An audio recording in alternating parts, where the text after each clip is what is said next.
Thomas Soto. Paris n'a plus la cote, Axel de Tarlé. Les trentenaires quittent massivement la capitale pour aller s'installer dans les grandes métropoles régionales. C'est nouveau. Oui, c'est le magazine Challenge qui mène cette enquête. Paris continue d'attirer les jeunes, entre 20 et 30 ans, enfin les étudiants, etc. Mais il y a un âge à partir duquel tout bascule et où le sol devient franchement négatif. C'est un âge précis, c'est 31 ans. Pourquoi 31 pourquoi c'est l'âge à partir duquel on commence à vouloir fonder une famille. Et là, les jeunes se heurtent désormais au mur du logement. En tous les cas, à Paris, c'est spectaculaire. Le Crédit Foncier publie aujourd'hui ce chiffre qui devrait faire réfléchir.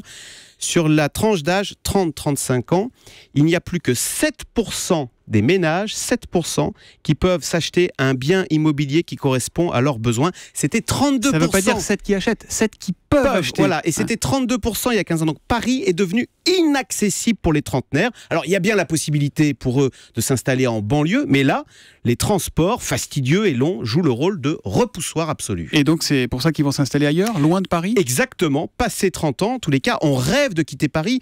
Parmi les cadres qui travaillent dans la capitale, 80% disent vouloir quitter Paris à l'occasion d'un changement de travail. Travail, c'est le mot-clé, encore faut-il en trouver un en région. Alors justement, les grandes entreprises ont compris et elles s'adaptent de plus en plus. Elles créent des filiales, des unités dans les grandes capitales régionales que sont Lyon, Bordeaux ou Toulouse.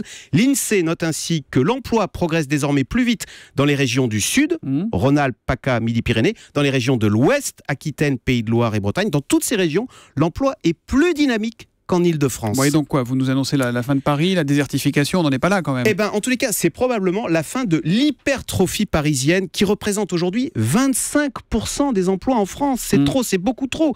Et en fait, c'est surtout la banlieue parisienne qui souffre le plus. Toujours, je cite l'INSEE, l'Île-de-France affiche aujourd'hui le taux de migration nette le plus négatif de toutes les régions métropolitaines. Donc oui, pourquoi pas. On peut très bien imaginer dans 10, 20 ou 30 ans un pays plus équilibré, comme en Allemagne ou en Italie, où vous avez de grandes villes régionales dynamiques et une capitale, Paris, qui serait plus administrative. Vous avez déjà vécu hors de Paris, vous ? Moi, j'ai passé toute mon enfance, je suis né à Clermont, Valence, Toulon, Dijon, Lyon, Toulouse. J'ai déménagé et c'est pour travailler que je suis venu à Paris. Voilà, magnifique. Faites comme Axel de Tarlé. Le Zoom Éco tous les matins à 7h10 sur Europe 1. Demain, Axel.